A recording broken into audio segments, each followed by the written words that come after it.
Ladies and gentlemen, I've been lied to again. Okay, I feel like I've been deceived again by the book community. These two books that everyone and their grandfather, their grandmother has been raving about, On the Wings of Blood and The Bond That Bonds.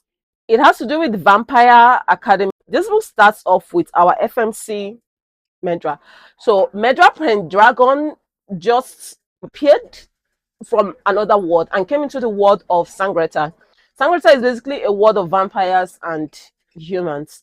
So this guy that is like one of the top families in Sangreta finds her, takes her to his people. They force Medra into an engagement with Blake. By the way, Blake is already engaged to another girl.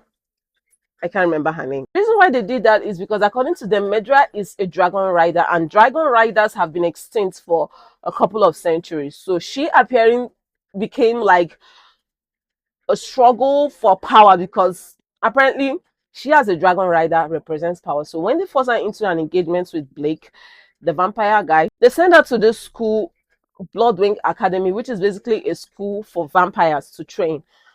Also in the school, there are humans. The book basically goes on from there. FMC Medra, she was said to be this person who has landed from other world, killed her father, who, well, according to her, the next thing to a god that her people knows. But then she comes to this Bloodwing Academy. She's so naive and immature. I feel like the author couldn't figure out what character she wanted the FMC to be.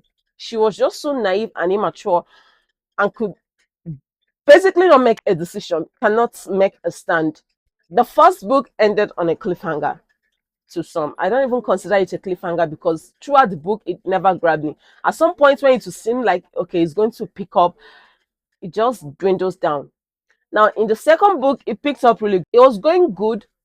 And I thought, okay, finally, maybe there's going to be a character development in the FMC. And none. Second book, today she's strong and bossy and a no nonsense kind of person. And then the next day, she's basically someone who could not make a decision. These two books in general made me feel like I was watching a book for high school children. I mean, I know that it's an academy for vampires, but then it made me feel like I'm basically watching a high school drama, and it pissed me off throughout the book. The end of the second book was, for some people, it might be a cliffhanger. For me, it basically pissed me off. And honestly, I'm not sure whether or not I'll be continuing with this series because talking about it is even pissing me off. Mind you, this is my personal opinion. I know that a lot of people loved this series. I personally didn't like it.